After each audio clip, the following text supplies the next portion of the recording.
Hey guys, इस video में हम बात करने वाले हैं डेटा एनालिस्ट रोड मैप के बारे में। और ये सिर्फ एक normal data analyst road map नहीं है जिसमें आप सिर्फ डेटा एनालिस्ट बनोगे, साथ में आपको जॉब कैसे लेनी है और जॉब लेने के लिए आपको अभी से क्या प्रिपेयर करना है इसके बारे में भी बात करेंगे। हो सकता है आप जो हो अभी डेटा एनालिस्ट का कोर्स कर रहे हो या फिर आप करने वाले हो, खुद से करने वाले हो, कोर्स कहीं से खरीदने वाले हो, तो ये रोड मैप आपको बहुत ज़्यादा हेल्प करने वाला है।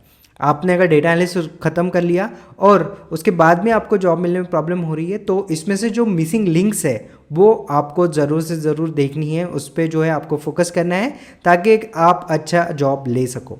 ओके, इस वीडियो में जो है 4 सेक्शन रहेंगे, आपको पहले से ही मैं बता देता हूँ। 4 सेक्शन में से आपको सिर्फ 2 सेक्शन देखने हैं, 2 देखने की ज़रूरत नहीं है, बट अगर आप देखना चाहते हो, जानना चाहते हो तो definitely go for it. Okay, 2 section के बारे में बात करते हो तो यहाँ पे सबसे पहला जो सेक्शन रहेगा वो कॉमन रहेगा सबके लिए। चाहे अब इसमें मैं 3 अलग अलग चीज़ें बताने वाला हूँ। नंबर 1, अगर आप जो है नॉन टेक्निकल स्टूडेंट हो तो, अगर आप जो है टेक्निकल स्टूडेंट हो तो, और हो सकता है कि आप वर्किंग प्रोफेशनल हो और आप डेटा एनालिस्ट बनना चाहते हो। ये 3 सेक्शन जो है अलग अलग रहेंगे, बट एक सेक्शन जो सबके लिए कॉमन है दैट इज प्राइमरी स्किल्स का। जो प्राइमरी स्किल्स है वो सबको जो है फोकस करना है उस पर, क्योंकि उसके बेसिस पे ही आपको जॉब मिलेगा।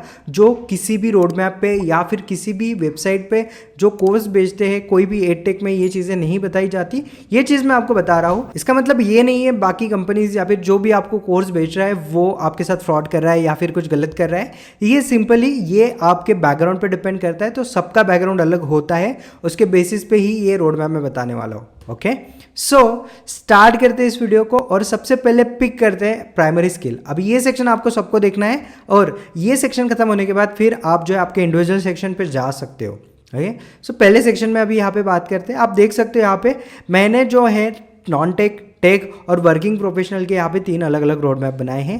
तीनों जो है अलग अलग सेक्शन है, बट इनका एक कॉमन सेक्शन है दैट इज प्राइमरी। अब सबसे पहले स्टार्ट करते हैं हमारे नंबर 1 सेक्शन के साथ जो है प्राइमरी स्किल्स। अभी ये प्राइमरी स्किल्स क्या है भाई? प्राइमरी स्किल्स सिंपली जो भी आपका बैकग्राउंड आप चूज करने वाले हो आगे जाके, या फिर आप हो सकता है वर्किंग प्रोफेशनल हो। अभी जो बंदे यहाँ पे वर्किंग प्रोफेशनल है उनको ये कुछ चूज करने की जरूरत नहीं है। कैसे, मैं बताता हूँ। देखो, अब क्या होता है, आप जब भी डेटा एनालिस्ट का कोर्स कंप्लीट कर लेते हो तब आपको एक चीज़ प्रॉब्लम में आती है, दैट इज़ आपके पास कोई वर्क एक्सपीरियंस नहीं होता, आपके पास कोई डोमेन नॉलेज नहीं होता है। अभी डोमेन नॉलेज क्या है ये एक बार मैं ब्रेक कर देता हूँ। तो देखो, जो भी डेटा एनालिस्ट की वैकेंसी आती है उसमें से 90% वैकेंसीज किसी डिपार्टमेंट से आती है। 10% हो सकता है कि वो डायरेक्ट आपको as a pure data analyst मिल जाए। ओके, वहाँ पे कॉम्पिटिशन होती है और वहाँ पे लोग हार जाते हैं कि भाई इस फील्ड में जॉब नहीं है, बट ऐसा नहीं है। ठीक है, अब मैं बताता हूँ आपको क्या क्या डोमेन नॉलेज आपके पास होना चाहिए। ओके, सो जो 90% जॉब यहाँ पे बचे हैं प्योर जॉब छोड़ के, 90% जिसमें एनालिस्ट की जॉब है और वो डोमेन रिलेटेड है। अब डोमेन रिलेटेड क्या है? मार्केटिंग एनालिस्ट हो सकता है, फाइनेंस एनालिस्ट हो सकता है, या फिर हो सकता है ऑपरेशंस एनालिस्ट, और इससे रिलेटेड कोई भी हो सकता है। ठीक है, एग्रीकल्चर एनालिस्ट भी हो सकता है, ठीक है, सेल्स एनालिस्ट भी हो सकता है, कुछ भी हो सकता है। अब इसका क्या रिलेशन है आपके साथ मैं बता दूँ। अभी हो सकता है आप बीएससी कंप्लीट करे हो सकता है आप बीटेक कंप्लीट किया हो, या फिर हो सकता है आपने बीबीए किया है, या फिर कॉमर्स किया है, या फिर जो भी किया है। अब इवन दो फार्मेसी के जो बंदे हैं वो भी इसमें आ सकते हैं, इस लाइन में और इस फील्ड में आ सकते हैं जिनको जॉब मिल सकती है। अभी ले लेते हैं कि भाई एक कॉमर्स का बंदा है और वो जो है उसको फाइनेंस का नॉलेज है। फाइनेंस का knowledge in the sense accounting पे काम कर रहा है, या फिर हो सकता है वो ट्रेड मार्केट में, शेयर मार्केट में काम कर रहा है, या फिर हो सकता है कि कुछ वो अकाउंटिंग या फिर हमारा जो कॉस्ट एस्टिमेशन होता है उस पर काम कर रहा है। ठीक है, अब ये फाइनेंस में सिखाया जाता है क्योंकि कॉमर्स बैकग्राउंड से है तो उनको सिखाया जाता है। अब क्या होता है, अगर डेटा एनालिस्ट की स्किल सेट वो ले लेता है और उसके बाद में अगर उसको जॉब के लिए वो अप्लाई करता है और वहाँ पे एक फाइनेंशियल एनालिस्ट की अगर वैकेंसी है तो उस बंदे को प्रायोरिटी मिलेगी क्योंकि उसका बैकग्राउंड जो है कॉमर्स है।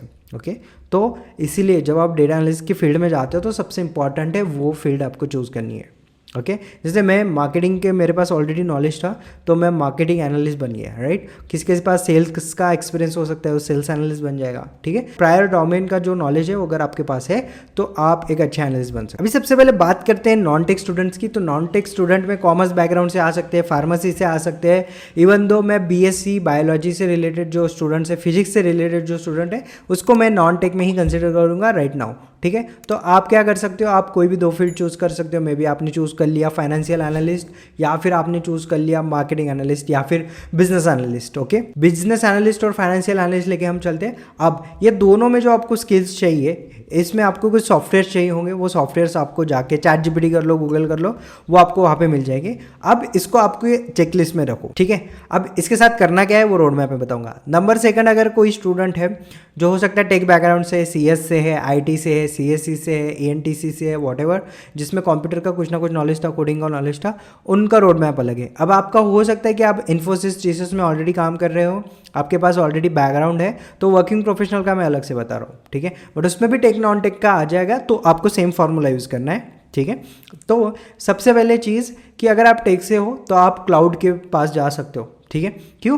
क्लाउड में आपको एज्योर और AWS मिल जाता है, जहाँ पे बहुत ज़्यादा डिमांड है एक एनालिस्ट की जिसके पास IT का बैकग्राउंड होना चाहिए, ठीक है। आप दूसरी स्ट्रीम लेके चल सकते हो बिजनेस एनालिस्ट। मैंने बहुत सारे बिजनेस एनालिस्ट देखे जो टेक बैकग्राउंड से है, कोडिंग करने के बाद जो है, कोडिंग का जॉब करने के बाद या फिर सॉफ्टवेयर डेवलपर का जॉब करने के बाद आज वो बिजनेस एनालिस्ट काम कर रहे हैं। ओके, तो ये 2 ऑप्शन आपके पास है अगेन, कि आप क्लाउड की तरफ चले जाओ, या फिर आपका जो यहाँ पे आपको देखने के लिए मिलता है कि आप किसी भी टेक डोमेन में काम कर रहे हो तो उसके साथ आप चले जाओ, राइट। सो आपके पास ये 2 ऑप्शन हो जाते हैं, एक बिजनेस एनालिस्ट का हो जाता है और यहाँ पे एक क्लाउड एनालिस्ट का हो जाता है। तो 2 ऑप्शन आपके पास ओपन है। अब बात करते हैं वर्किंग प्रोफेशनल की। तो देखो, मैं सजेस्ट करूँगा वर्किंग प्रोफेशनल्स आप स्विच करने का मत ट्राई करिए, क्योंकि आप जो भी फील्ड में, फॉर एग्जांपल सेल्स में भी हो, तो अगर आप सेल्स एनालिस्ट बन जाते हो तो आपको कोई सेल करने की ज़रूरत नहीं, आपको कॉलिंग करने की ज़रूरत नहीं, कुछ नहीं है, ठीक है। वर्किंग प्रोफेशनल जितने भी डेटा एनालिस्ट एस्पिरेंट्स हैं उनको मैं एक चीज़ बोलूँगा कि आपको कुछ भी नहीं करना है, ठीक है। आपका डोमेन का जो है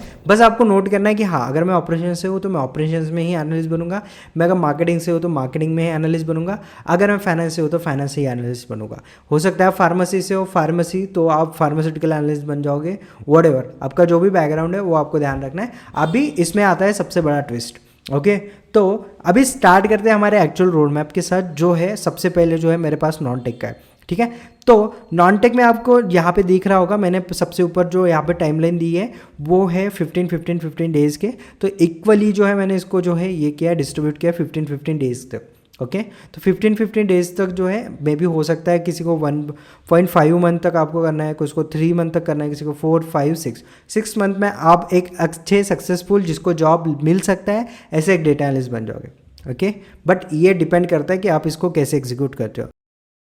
नंबर 1 बात करते हैं नॉन टेक वाले स्टूडेंट्स। अभी नॉन टेक में यहाँ पे देखोगे तो सबसे पहले आपको जो है स्टार्ट करना है एक्सेल एंड पावर BI या फिर टैब्ल्यू, इसके बेसिक से। अब एक्सेल और पावर BI, टैब्ल्यू और इसके बेसिक से क्यों? क्योंकि मुझे एक कमेंट आई थी कि भैया अगर मुझे डेटा एनालिस्ट बनना है और मेरा जो है मुझे कोडिंग से स्टार्ट करूँगा मैं, तो मेरा जो कॉन्फिडेंस है वो गिर जाएगा बहुत, राइट। तो मैंने उसको सजेस्ट किया you should start with Excel and then Power BI और उसके बाद में फिर SQL और पाइथन की जाओ, ओके। सो ये मेरा पहले से ही फॉर्मूला रहा है। अगर आप लास्ट ईयर का भी रोड मैप देखोगे उसमें भी मैंने नॉन टेक और टेक वालों के लिए अलग अलग रोड मैप बनाए हैं। अगर आप बाकी रोड मैप देखोगे तो उसमें non tech, tech, working professional जैसा कोई चीज़ नहीं है, सबके लिए यहाँ पे सेम रोड मैप दे रखे हैं, ओके। और जब भी आप इस टाइप के रोड मैप देखते हो उसमें आप कंफ्यूज हो जाते हो कहाँ से स्टार्ट करना है कहाँ नहीं, और आपकी वीकनेस और स्ट्रेंथ अलग अलग रहती है, तो वो सबसे बड़ा प्रॉब्लम है। तो नॉन टेक वाले जो बंदे हैं उनको सिंपली याद रखना है with start with Excel and Power BI। Excel and Power BI कुछ दिनों के लिए कर लो, मे बी 15 डेज 21 मंथ तक जो है आप कर सकते हो। उसके बाद में आप SQL के बेसिक्स सीख लो। बेसिक्स में आपको जो है ये नहीं सीखना है कि आपको बहुत एडवांस तक नहीं जाना है, बस आपको समझना है SQL क्या होता है, SQL की क्वेरीज क्या होती है, उसकी सिंटैक्स क्या होती है, बेसिक सिंटैक्स। आप अगर पहले 1.5 मंथ में अगर एक टेबल भी क्रिएट कर लेते हो SQL में तो इट्स इनफ, ओके। आपका प्रोग्रेस बहुत सही है, ठीक है। अब जो हम बात करेंगे that is next 15 days, that is 1.5 month. तो अभी आप 1.5 मंथ तक खत्म कर चुके हैं। अब आपको सेकंड फेज में आना है। सेकंड फेज में जो मैंने यहाँ पे आपको बताया है डैशबोर्डिंग डेटा इंटरमीडिएट लेवल का।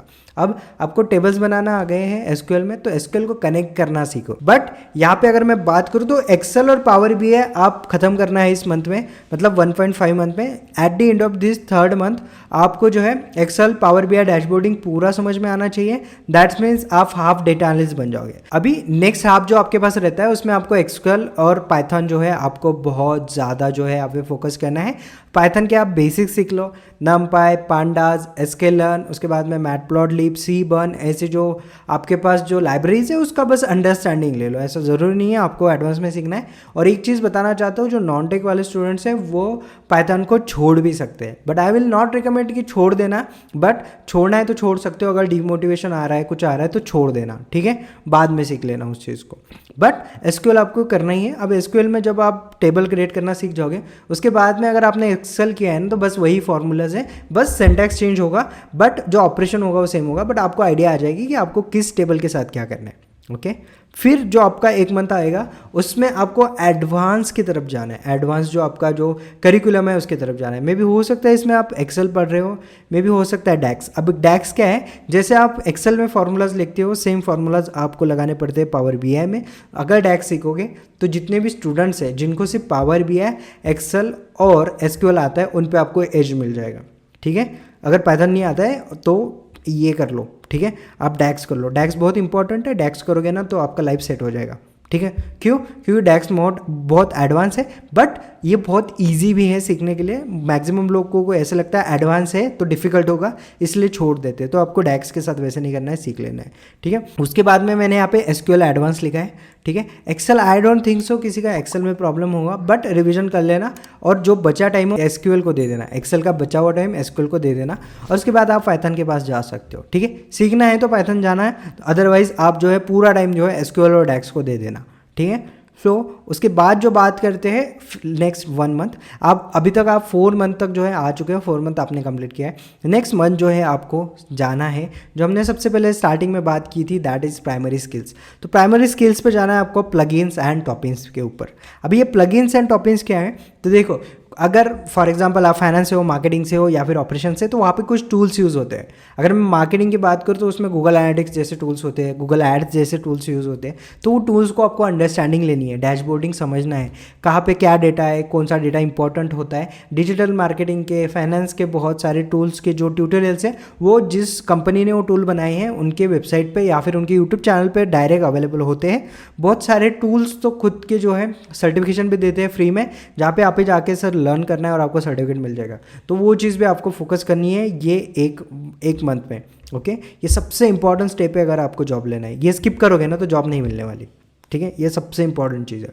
उसके बाद में प्रोजेक्ट्स एंड रेज्यूमे बिल्डिंग, तो रेज्यूमे बिल्डिंग भी बहुत इंपॉर्टेंट चीज़ है। अब मैं एक पोर्टफोलियो बना रहा हूँ, मेरा वेबसाइट पे एक वेब पोर्टफोलियो बना रहा हूँ, वो मैं आपको लगे तो स्क्रीनशॉट दिखा दूंगा, ये भी बहुत इंपॉर्टेंट चीज़ है, ओके। तो ऐसे भी आप बना सकते हो, या फिर आप सिंपली जो है आपके प्रोजेक्ट्स बनाओ, उसको कैगल पे डाल दो या फिर गिटहब पे डाल दो, उसके लिंक जो है आपके रेज्यूमे में डाल दो, दैट्स इट, ओके। बट आपको प्रोजेक्ट बिल्डिंग पे फोकस करना है और रेज्यूमे बिल्डिंग पे फोकस करना है, और उसके साथ साथ प्लगइन्स एंड टॉपिंग्स। ये प्लगइन्स एंड टॉपिंग्स आपको जो है आपको 100% हेल्प करेंगे एक जॉब लेने में, ठीक है।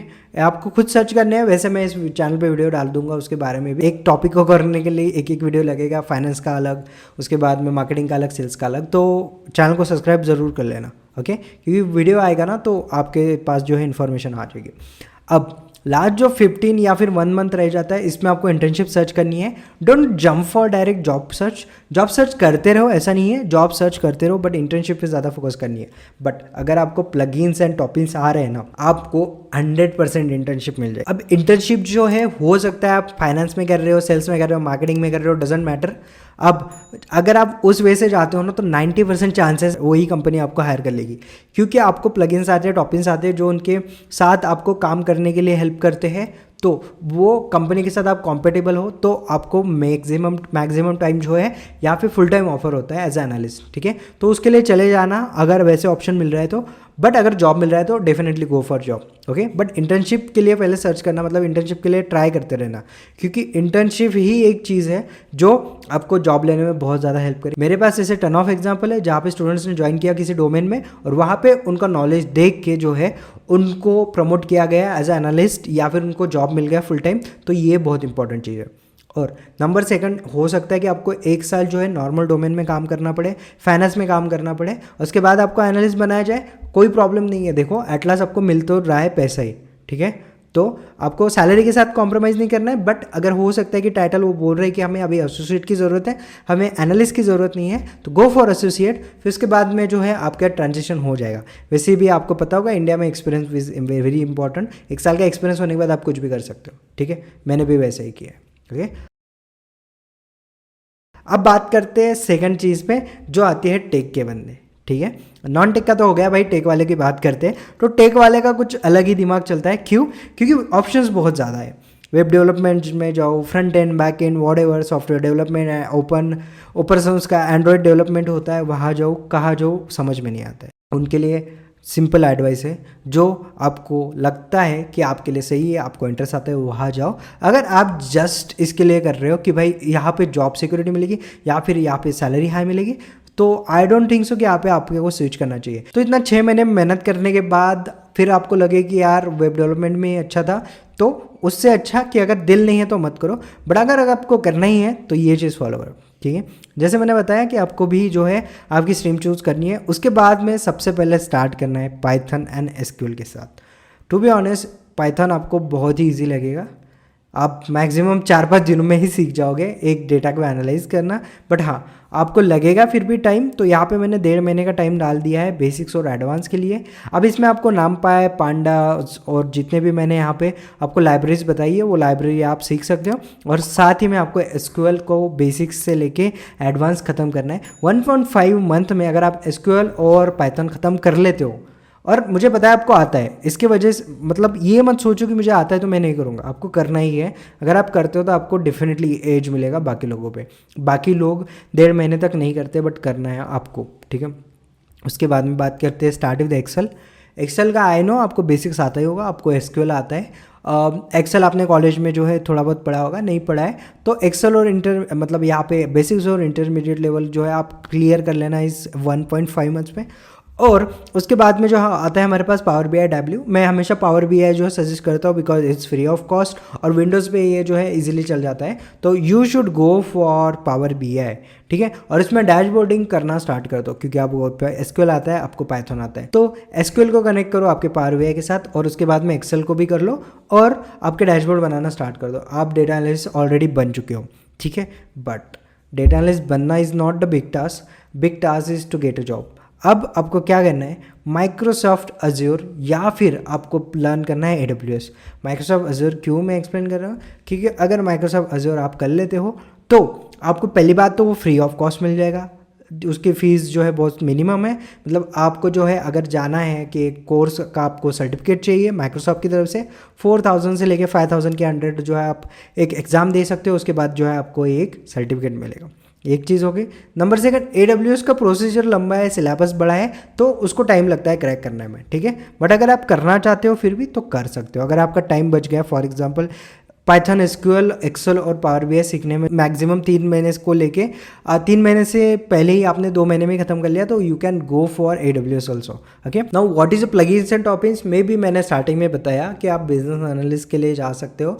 तो बिजनेस एनालिस्ट से रिलेटेड जितने भी टूल्स है वो आपको सीखने हैं। जितने भी आपको CRM वहाँ पे यूज़ होते हैं जहाँ से आपको डेटा निकालना है वो आपको सीखना है। बिजनेस की केस स्टडी उस पर फोकस करना है और बहुत सारी चीज़ें जो बिजनेस से रिलेटेड है। अब जब आप ये रिज्यूमे में देखोगे ना, तो वो सिर्फ ये नहीं बोलेंगे भाई इसको टेक का नॉलेज नहीं है, बिजनेस का भी नॉलेज है, तब आप बिजनेस एनालिस्ट बन पाओगे। और रही बात डेटा एनालिस्ट की, तो उसके लिए मैंने ऑलरेडी आपको जो है माइक्रोसॉफ्ट अज्योर या फिर AWS जो यहाँ पे हेल्प एक्सप्लेन किया है। तो अगर आपके पास कुछ टाइम बचता है तो आप 2 महीने में आराम से जो है AWS कंप्लीट कर सकते हो और एज अ क्लाउड एनालिस्ट के लिए भी जा सकते हो, ठीक है। ये 2 चीज़ें आपको करनी है।